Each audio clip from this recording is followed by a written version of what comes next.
Ay, oh. Ken and May, ito ang last task ninyo! Oh, ito na ang last task natin. Ken and May, ito na ang last task natin. Talagang last task, ha? Okay, sige, tingnan natin. Thank you. Thank you, and now. Sabay tayo ulit. Walang pasagan ng trip. Hanggang palengke, bawal mainip. Ang kapalit ng tingi-tingi ay bonggang reward ng minimithi. Masyado yatang malalim yun. May palengke, parang nagkaroon na ako ng idea kung saan tayo pupunta. Oo, pero ang maganda doon, may para kang minimithi daw na something. Siguro at the end of the challenge, meron tayong... Hindi ko alam. Ito po yung mga binili niya sa amin sa kanyang pag-alis. Meron 2 tao na nag-order sa kanya, 24 pieces or 2 dosena. Wow. At ito naman, 1 dozen and 2 tigwa 1 liter. Oo, at ito naman, makikita nyo dito, ito naman dadalhin natin sa store o sa tindahan ni Mang Hil. Ang tinuro sa amin ni Mang Hil, kailangan daw ibuhol na maayos para hindi maalog-alog kasi sasakay tayo sa tricycle. Steady na, oh. Eto si Mang Hil lang ang gumagawa nitong mag-isa, pero kami, 2 kami ni Ate May, pero parang pagod na pagod kami. Tara na, let's go! Go! Hawak lang! Hop! Okay.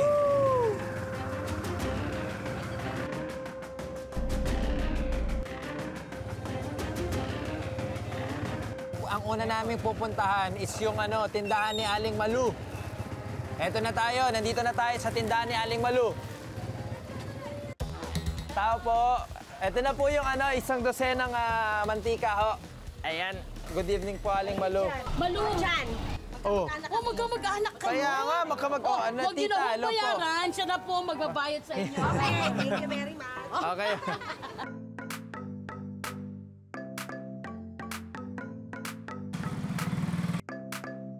Okay, let's go. Nandito na tayo sa pangalawang customer ni Mang Hil. Okay, ito yung may order na 24 pieces or 2 dosena. Ay, Sir Miguel, ito po yung in-order po ninyo na 2 dosenang mantika ho. Okay. 24 times 20. 480 pesos. Sana may keep the change. Kung nakaluluwag-luwag ho kayo. Gawin niyo na ho Sir? 500. Pwede po naman. May makapaminindal muna ho, ano po? Ako, saan yung pera? Uy, binigay ko sa'yo yung pera. Alam ko. Oh, 386 pesos yung kanina doon kay Miss Malu. Kuya, yung plastic. Ayun. Yun! Akin na nga, ako na. Sige po, okay na. Salamat po, sir.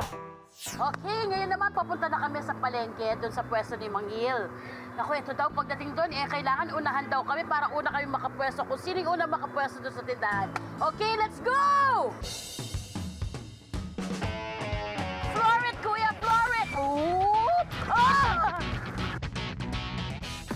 Kailangan natin mauna kay May! Alright! Kami ang nauuna! Kami ang nauuna!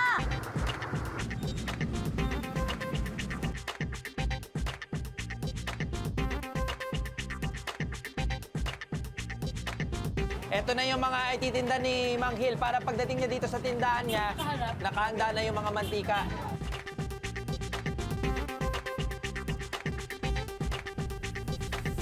Sa loob ng 10 minuto, ang challenge namin ay kailangan naming maglagay ng mantika dito sa lalagyan ng ice candy plastic, ano? Yes, ito yung pang-scoop namin tapos i-embudo namin.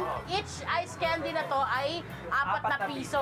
Okay, the challenge is parang malalim yung i-scoop namin at challenging yung pang-scoop namin. Anyways, we can do this, Ken! Kailangan 10 puno nito, yun ang 4 pesos.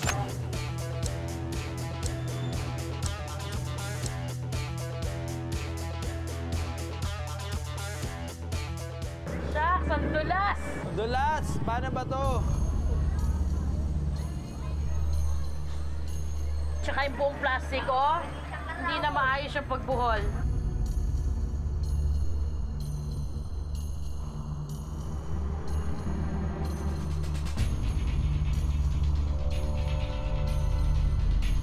Sobra akong nahirapan sa last task. Kasi maliit lang yung butas ng ice candy eh. At saka sa tuwing nalalagyan ng mantika yung kamay ko, madulas na yung plastic. Hindi ko na makita yung butas nung plastic. Ang pangit ng buhol namin!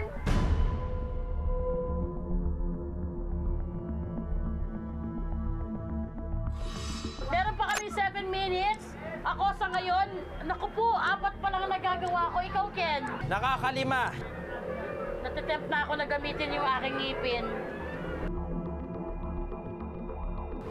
Ang pangit na mga gawa ko. Okay, 5 minutes na. Yay! Tapos na tayo! Ay, sa wakas! Thank you! Pakicheck po kung tama po yung ginawa namin. Tama naman ang ginawa niyo. Ako, naka-11 ako. Ikaw, Ken. Hindi ko alam. Bilangan at 1, 2, 3, 4, 5, 6, 7, 8, 9, 10, 11, 12. Now, it's time for... Bentahan na! Come on! Let's go! Yan ang bibili. 4 pesos lang po. 4 pesos. Ha? Bibili ako. Ilan bibilin mo? Dalawa. Sige, dalawa. Bili ko kayo, 4 pesos lang. At naging isang tekniko pa, sinabi ko sa kanila, basta bumili ka, meron kang picture, meron kang hug, at meron kang halik. Oy! Bili na kayo! Ay! 4 na piso lang po. Sige na, bili na kayo. Tapos batiin niyo yung mga kamag-anak ninyo. Sabihin. Ay, opo, 4 na piso lang isa. Mura. Okay, bili mo na lahat. 1, 2, 3. Oo. Ang naging strategy ko lang ate, sige po, batiin niyo po yung mga kamag-anak ninyo. May abroad po ba kayo? Sa probinsya po ba? Ay! Binabati ko sa probinsya. Mindanao ka, Bisaya. Kaya 1, 2, 3, 4. Ganyan talaga yan, Bente. Oo, sige na. Gawa ko yan. Salamat. Thank you. Alright, let's go.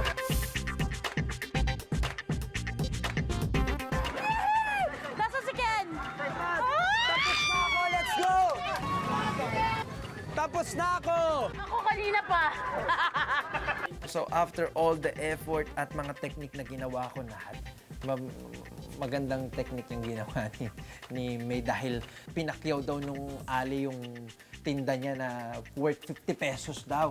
So wala na akong nagawa. Yun yung mas maganda yung technique niya. Kaya all outs tayo. And we're finished! Siyempre!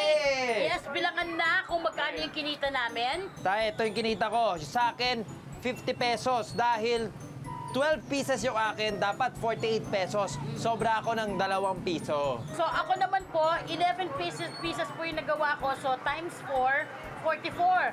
Pero ang nabenta ko po, 54. Wow, sobra ka ng 10 piso. Oo, at pinakyaw po ako ng isang tao lang. Itataas mo ang kamay kung sino ang nanalo sa tingin mong nanalo sa challenge na to. Ang nanalo ay si May.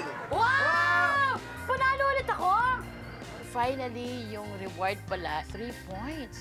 So, total of 4 points ako dito sa challenge na to. Kaya ang reward mo, Wow! Crispy naingit pata! naman ako. May crispy pata siya. Share tayo, share Talaga, tayo. Yes. gutom na ako eh. Yes, opo. Pero ano naman ang parusa kay Ken na natalo? siya magsusubo sa iyo. Parang iingkitin ko na lang di ba? Feed me, feed me. Parang some kind of torture. Hawak mo na pwedeng isubo mo na isusubo pa niya sa akin, ganyan.